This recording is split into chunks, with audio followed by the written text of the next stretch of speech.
കൂട്ടുകാരെ, എൻ്റെ പേര് ഏതൻ അരുൺ. ഞാൻ ഇന്ന് പറയാൻ പോകുന്നത് കൊച്ചുണ്ണാനയുടെയും കറുമ്പുറുമ്പിന്റെയും കഥയാണ്. ഈ കഥ നടന്നത് കാട്ടിൽ വെച്ചാണ്. സിംഹവും പുലിയും അങ്ങനെ കുറെ മൃഗങ്ങളും ഈ കാട്ടിൽ ജീവിച്ചായിരുന്നു. കൊച്ചുണ്ണിയായിരുന്നു ഇവരുടെ നേതാവ്.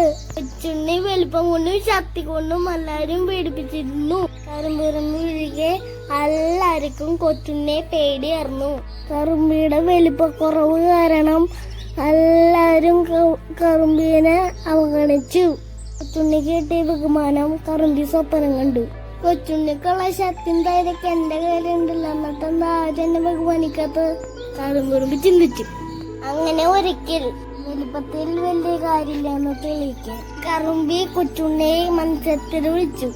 എന്നെ ബഹുമാനിക്കാത്ത കറുമ്പിയെ ഒരു പാഠം പഠിപ്പിക്കാനുള്ള അവസരമായി. കൊച്ചുണ്ണി ചെറിയോടെ മത്സരത്തിന് സമ്മതിച്ചു.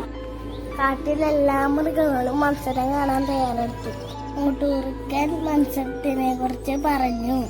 ഒരു ദിവസം ആർക്കാണ് കൂടുതൽ ഭക്ഷണം ശേഖരിക്കാൻ കഴിയുക, അവരാണ് മത്സരം വിജയിക്കുക. കൊച്ചുണ്ണി തുമ്പിക്കൈ കൊണ്ട് ഇലകളും പഴങ്ങളും കെട്ടുകളായി ശേഖരിച്ചു. കുറുമ്പി ഭക്ഷണ കഷ്ണങ്ങള് മുതുകിൽ ചുമന്നുകൊണ്ട് ശേഖരിക്കാൻ തുടങ്ങി. രാത്രിയാവാൻ തുടങ്ങിയപ്പോ കൊച്ചുണ്ണി ക്ഷീണിച്ചു. കൊച്ചുണ്ണി ഉറങ്ങിപ്പോയി. കറുമ്പി രാത്രി മുഴുവനും ക്ഷീണമില്ലാണ്ട് ഭക്ഷണം ശേഖരിച്ചു. മത്സരം കഴിഞ്ഞു. കൊച്ചുണ്ണിയുടെ അത്രയും ഭക്ഷണവും കറുമ്പി ശേഖരിച്ചു. കറുമ്പിക്ക് മത്സരത്തിനുള്ള വാശി കണ്ട് കൊച്ചുണ്ണി കറുമ്പിയെ അഭിനന്ദിച്ചു. പക്ഷെ കറുമ്പിക്കൊരു കാര്യം മനസ്സിലായി. താൻ വിജയിച്ചത് ഇതോ ശക്തിയുള്ളതുകൊണ്ട് കൊണ്ടല്ല, തന്റെ ബുദ്ധിയും കഴിവും കൊണ്ടാണ്.